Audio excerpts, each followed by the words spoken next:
আসসালামু আলাইকুম। আজকে দেখাবো কিভাবে আপনারা ওয়াটার হিটার সার্ভিসিং করবেন। আপনার গিজারের মধ্যে আয়রন বেশি থাকলে বছরে 2 থেকে 3 বার গিজারগুলো সার্ভিসিং করতে হয়। এখানে দেখতেছেন 2টা পাইপ।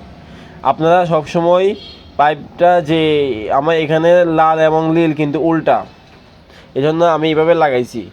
কিন্তু আপনারা যদি এই পাইপটি সবসময় আপনারা লালের মধ্যে লাগাবেন, অর্থাৎ লাল দিয়ে পানি ঢুকাবেন, ঢুকাইলে নীল দিয়ে পানি বের হবে। অর্থাৎ আমার এখানে যে কালারটা দেখতেছেন লাল এবং নীল, যে 2টা কালার আছে, এই কালারটা আমাদের ভিন্ন। অর্থাৎ এখানে ভুল, আগে যে এটা সার্ভিসিং একবার এটা রিপেয়ারিং করা হয়েছিল, এই জন্য এটা কালারটা ভুল দিছে। আপনারা সবসময় লাল পাইপ দিয়ে পানি ঢুকাবেন এবং নীলটা দিয়ে পানি বের করবেন, তাহলে ভিতরে যে পানিটা আছে, ভিতরে যে ময়লাটা আছে, এটা বের হয়ে যাবে। কারণ লাল পাইপটা সবসময় লম্বা থাকে, তো এবং নীল পাইপটা ছোটো থাকে, এই জন্য লালটা দিয়ে পানি ঢুকালে নীলটা দিয়ে ময়লা সহ সব কিছু বের হয়ে যাবে। ঠিক আছে, এই জন্য আপনার সবসময় লাল পাইপ দিয়ে পানি ঢুকাবেন। আমার এখানে আমি লালটা দিয়ে পানি ঢুকাচ্ছি, কিন্তু আমাদের যে 2টা কালার আছে লাল এবং নীল, এটা 2টা কালার ভিন্ন।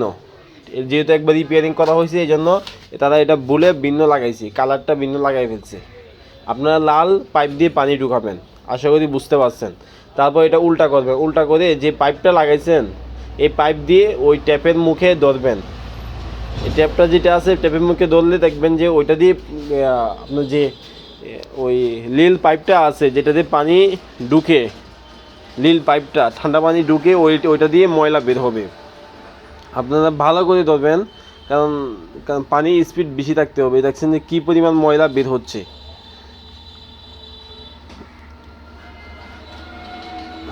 আপনারা এভাবে পানি ঢুকাবেন ভালো করে, কমপক্ষে আপনারা 2 থেকে 3 মিনিট, 5 মিনিট এভাবে পানি ঢুকাইতে হবে। কারণ পানি ঢুকে আপনার গিজারটাকে লাড়া দিবেন, সম্পূর্ণ ফ্রেশ হয়ে যাবে। দেখছেন যে কী পরিমাণ ময়লা বের হচ্ছে। এটার মধ্যে ময়লা আরও বেশি ছিল, এর আগেও আমি একবার বের করছি ময়লা, আপনি ওই সময় আমি আপনাদের দেখাইতে পারি নাই ভিডিওতে। এখানে লাস্টে আপনাকে দেখাচ্ছি। কারণ আপনার আয়রন থাকলে এবং লবণাক্ত থাকলে আপনার এই শখের গিজারগুলো দেখা গেছে একটা গিজার আপনার অনেক টাকা দিয়ে কিনা হয়, কিন্তু আয়রন থাকলে কিন্তু 2-3 বছরের ভিতরে নষ্ট হয়ে যায়, গিজারগুলো লিকেজ হয়ে যায়, বেশি দিন টিকসই হয় না। তাই আপনার প্রতি 2 বছর পর পর, 1 বছর পর পর এটাকে ক্লিন করা প্রয়োজন হয়, সার্ভিসিং করা প্রয়োজন হয়। আর আয়রন এবং লবণাক্ত না থাকলে কিন্তু ক্লিন করতে হয় না, পরিষ্কার করতে হয় না বেশি। অনেকে জানে না কিভাবে করবে। আপনারা একটা জিনিস মনে রাখবেন যে সবসময় লালটা দিয়ে পানি ভিতরে ঢুকাবেন, লাল পাইপ দিয়ে পানি ভিতরে ঢুকাবেন এবং নীলটা দিয়ে পানি বের করবেন, তাহলে ভিতরে যা ময়লা আছে সম্পূর্ণ সব কিছু চলে আসবে। শুধু এতটুকুই জানবেন।